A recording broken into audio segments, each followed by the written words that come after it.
Welcome back to Sports Cards and a Cup of Joe. This is your host, Joe Davis. And thank you for joining in today, whether you are watching on the Got Baseball Cards YouTube channel or listening to the podcast on any of the platforms we share it on across the globe. And today I have a very fun topic to discuss, and that is the fact that we live in a parallel universe now in the sports card industry. And you may be wondering, Joe, what in the world are you talking about? Well, just a few episodes back, I was interviewing our consignment director, Taylor Pruitt, and we were talking about some of the earliest parallel cards in the industry, which were the 1993 finest refractors. And they weren't the first, because the year before that, Topps had done gold parallels. But nowadays in our industry, refractors especially, and numbered refractors, they're the rage. You know, for years, sports card manufacturers have always tried to contrive ways, to come up with ways to put value in products without just having to spend money on autographs, which is very pricey, without having to spend money on jerseys and patches and so forth. And one of the best ways to achieve that is providing numbered inserts. And the most popular of those are typically numbered refractors and rare refractors that aren't necessarily numbered. So I want to give you a little bit of history here. This is a hobby history lesson about some key refractors, and we're focused on basketball today, but we're using basketball more just as a reference for some things going on throughout the industry. Just this past Saturday, I was speaking with a client, longtime client here in our shop, and he came in, he was like, Joe, they're just making too many inserts, too many parallels, and it's getting really confusing. And his point was there's so many different ones now, it's hard to keep up. And he wasn't just referring to Fanatics products, he was talking about Panini products also.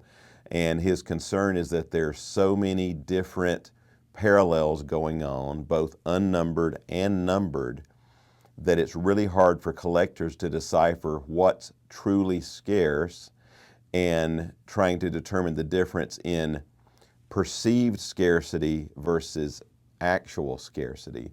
And I'm going to explain the point he was making to me. And this entire episode comes out of that conversation initially because it really got the wheels churning in me thinking about, you know, I'm going to do some research because I have always been a fan of refractor cards and have plenty of them in my own collection.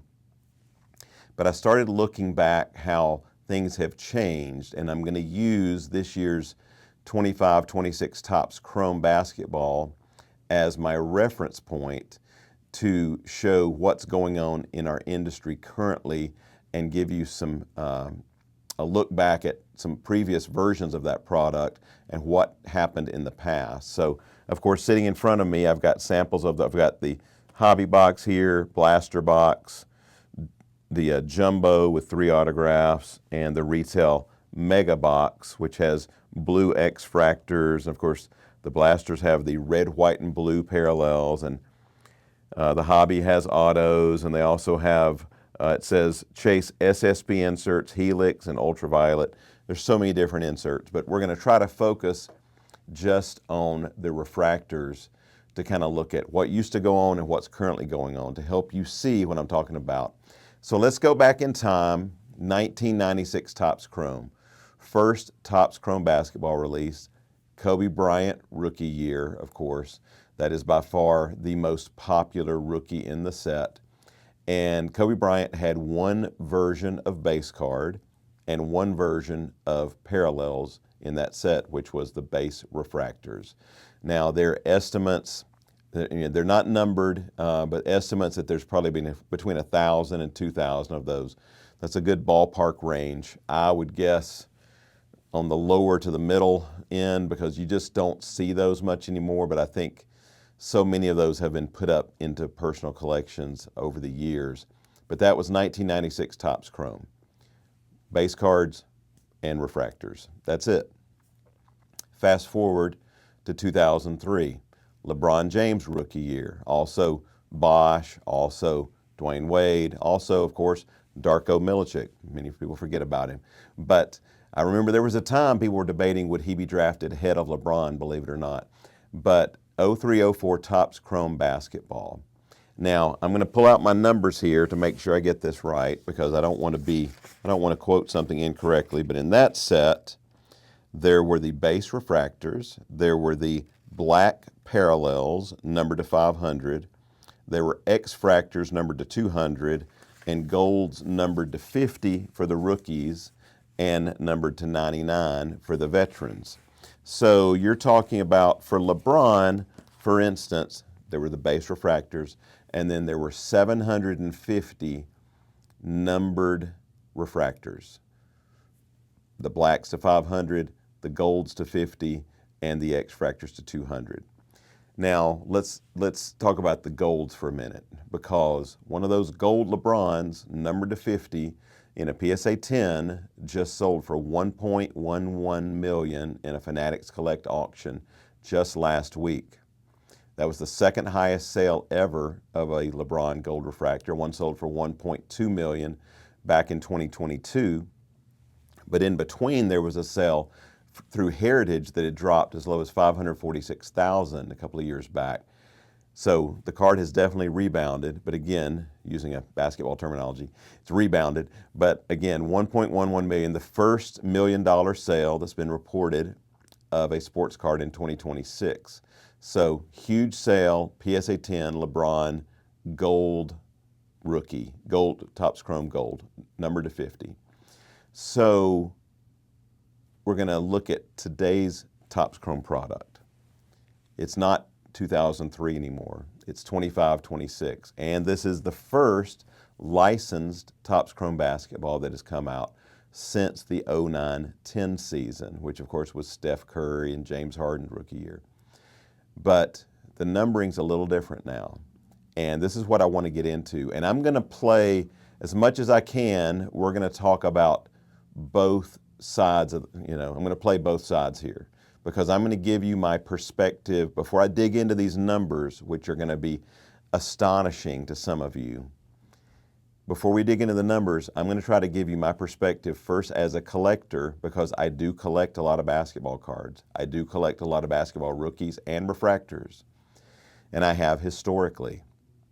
I've got a LeBron James Chrome rookie put up in my collection. Not a refractor, unfortunately. But we're going to look at this, first of all, from the collector's side, because I am a collector. But then I'm also going to discuss this from the manufacturer and the dealer side, as to why things have happened, why the growth in the industry has led to where we're at today. So I want to go back to my sheet here, because I can remember a lot of things, but I can't remember all of this. And I'm sure some of you are going to correct me. Some of you are going to correct me on this, because I'm probably, in all of my research, I probably still missed something. But from my research, in the 25-26 Topps Chrome, let's take Cooper Flagg. Of course, he's the most sought-after rookie in the set. Canoople's not too far behind, but Cooper is the biggest. So you've got Cooper base cards, of course, and then you have 10 other versions that I have found of unnumbered refractors. So you've got the base refractor, prism refractor, negative refractor, pulsar refractor, wave refractor, ray wave refractor, not to be confused with the wave refractor, skylight refractor, X-fractor, red, white, and blue refractors that come in the blasters, and then the basketball-themed refractors with a basketball design in the background. So with the base card and 10 other versions, that's 11 versions of that card that are not numbered. And that's not including image variations. So you can say 12, but ones that look the same, there's 11. Okay, that's a lot of refractors, right? But that's only the beginning.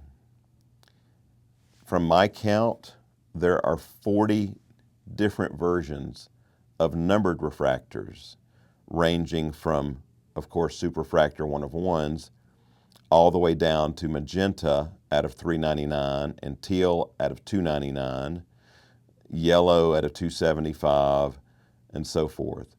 But what can be really confusing is they're multiple. For instance, there are yellow refractors to 275, yellow basketball refractors to 275, ray wave yellow refractors to 275, and so forth. But since we were discussing the LeBron Gold, let's focus on the golds, because I want to show you how things have changed since 2003. Remember, a LeBron Gold PSA 10, numbered to 50, just sold for $1.11 million, just under the highest sale of one, which was 1.2. So let's talk about the golds in this product. Cooper right now, biggest one, right? Biggest rookie. So if you pull a Cooper Gold refractor numbered to 50, you should be ecstatic. I would be as well. And when you see that card, understand, yes, whatever version you've pulled, there are only 50 of those. But here's how things have changed. Again, with LeBron, there are 50 gold refractors, period. For Cooper, you could pull gold refractor to 50, gold basketball refractor to 50, gold wave refractor to 50, geometric gold refractor to 50, pulsar gold refractor to 50, or the image variation gold speckle refractor to 50. So that is, by my count, 6 different versions of gold refractors numbered to 50. In total, if you take all of the different cards, and again, I'm sure y'all are going to correct me because I probably missed a version out there, but I counted over 4,000 different cards possible on Cooper that'll be numbered.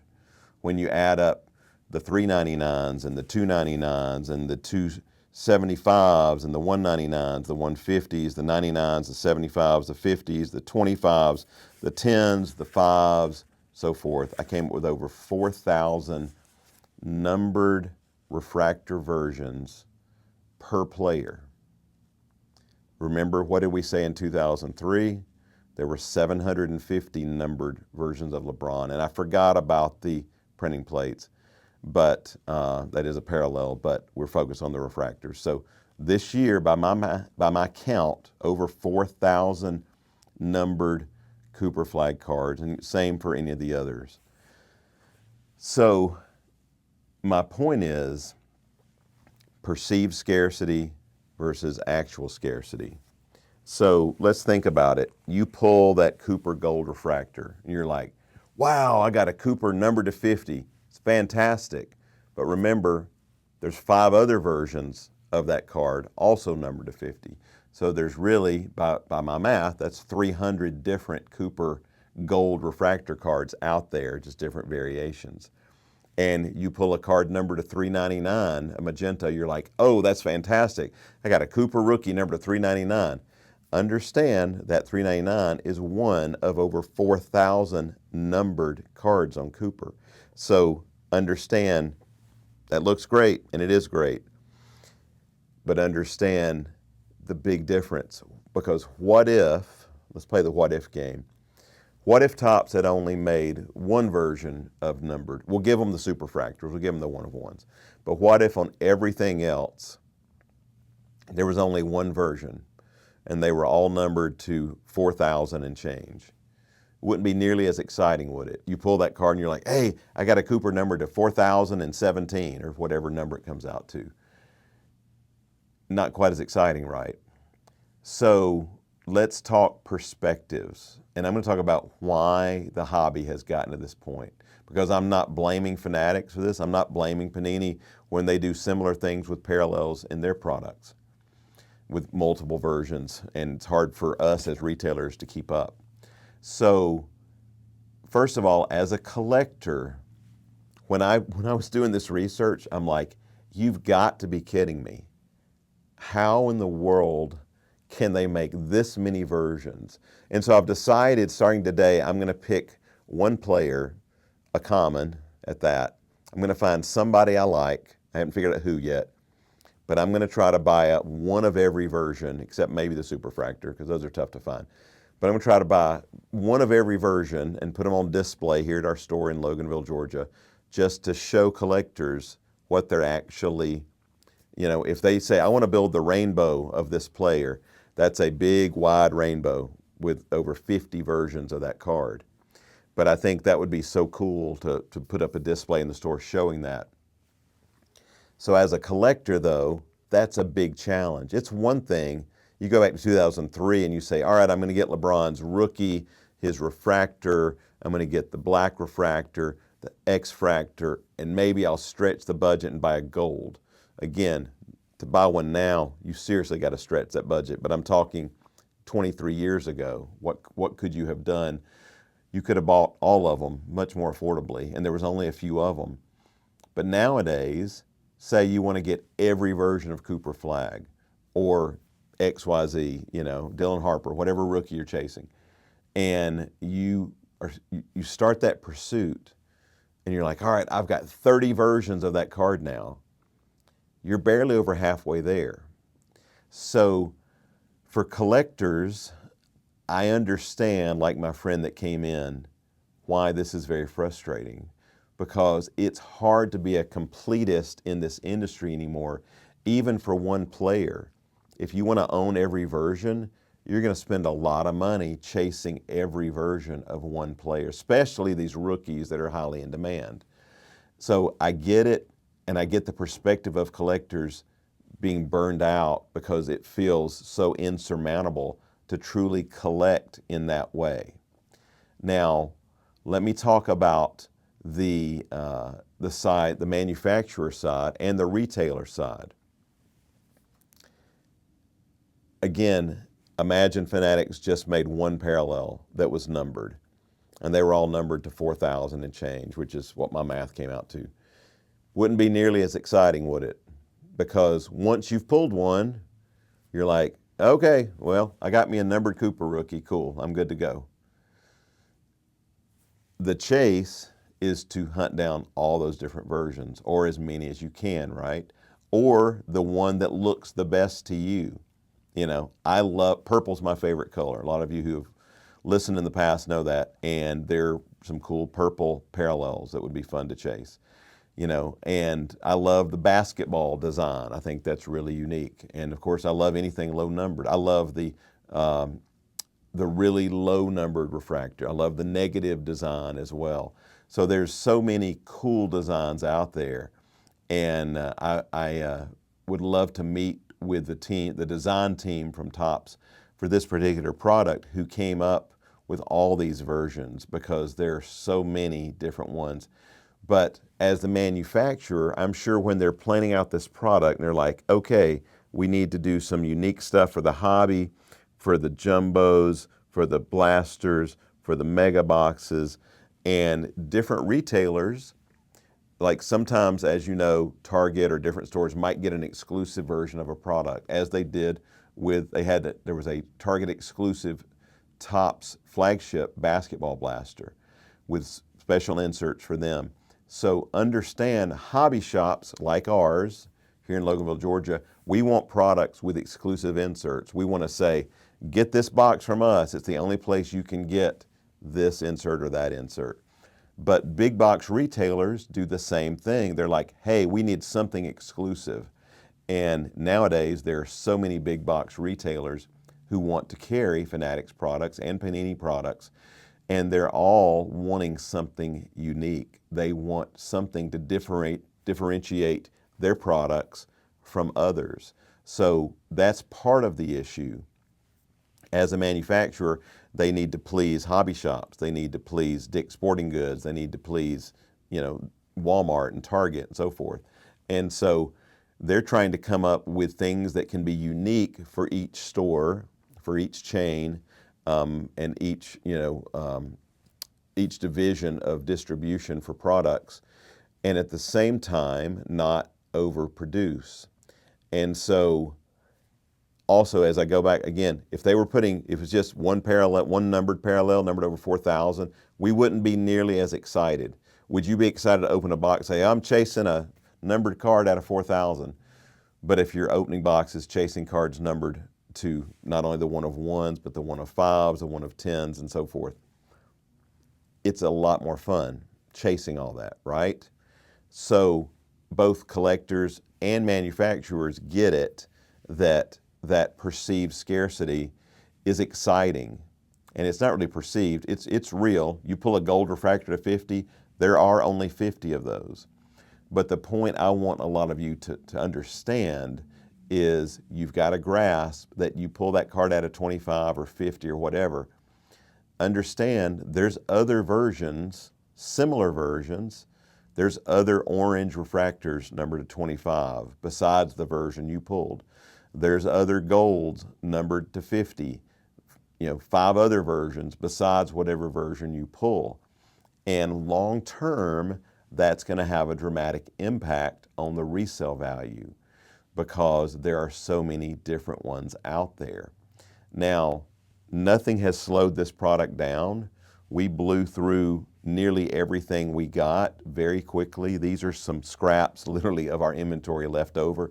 And I'm like, we literally have 2 jumbos left. And I'm like, we've got to hurry and film this video before we sell those.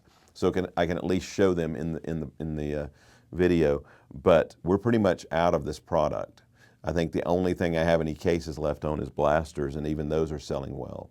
So understand that even though there are now countless versions, there's over, when you take the base card, you take the 10 unnumbered refractor versions, and then the 40 or so, again, there may be more out there that I've missed, but we can safely say there's over 50 versions. Over 50 versions of base rookie cards. So you start with the base, and then you've got all the parallel versions. So if you've got a player you really love in this year's product, this is the ultimate challenge for you. Go after those 50 plus versions. I would love to hear from you. Maybe you've already done it. Maybe you've already achieved that. But that would be exciting to hear about, and I'd love to see them. But again, nothing has slowed this product down. Collectors may come in and be frustrated about it, but at the same time, they are the same collectors who are excited to open the boxes and hoping they hit a gold or a black or a purple or a green or speckled, whatever. So my goal in this episode, though, is to help you understand there is a vast difference from where we were 20 plus years ago. Remember, LeBron's rookie year, a total of 750 numbered refractors plus the base refractors. This year, 10 versions of unnumbered refractors and at least 40 versions I've counted of numbered refractors, creating over there are in total over 4,000 numbered Cooper flag cards out there.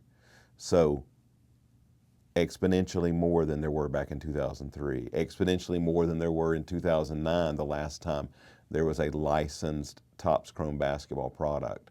So there are a lot more out there, so be aware of that if you're buying these. Don't be deceived and you see a card out of 50 and go, wow, that's one of only 50 made in the gold. Like, no, there's really 6 different versions in the gold numbered to 50. There's really 300 numbered gold cards of Cooper flag or any other rookie we're talking about. So be advised and be careful.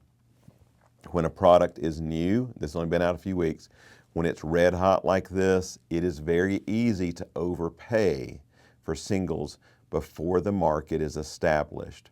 Now, if Cooper continues to play well, or VJ Edgecombe or other rookies, whoever, pans out to be Rookie of the Year, or has incredible stats by the end of the season, some of their values right now might be a bargain. That remains to be seen. But don't buy just based upon a card being numbered. Understand that there are a lot of versions out there, so just be very careful. I love products like this. I love to open them as a collector, and we love to stock them, though stocking them in the store doesn't last very long. But I'm going to be doing another episode very soon talking about print runs. There's a lot of information out there. There's not a lot of specific information, but over the years, you'll be amazed at, it's great to examine what's going on with print runs now versus what was going on back in the 80s and 90s. Because a question I often get, Joe, are we in another junk wax era?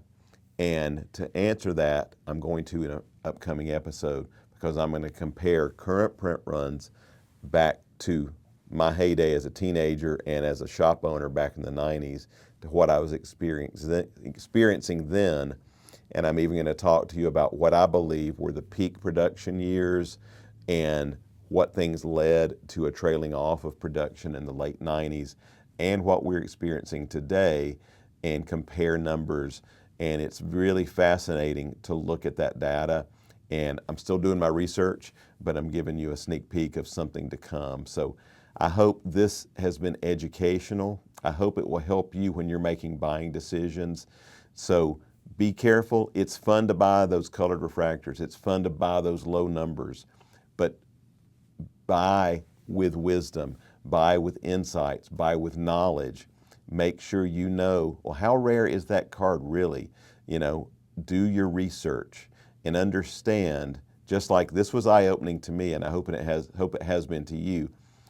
Compare years, compare eras, compare what's going on with print runs now as far as the numbering compared to 20 years ago, because it's easy to make mistakes just seeing that low number and getting excited and like, yeah, it's a Cooper to 25 or to 50 or whoever your favorite rookie is. But I want you to be armed with knowledge. I'm here to help you. Thanks so much for tuning in. I hope this has been helpful to you today.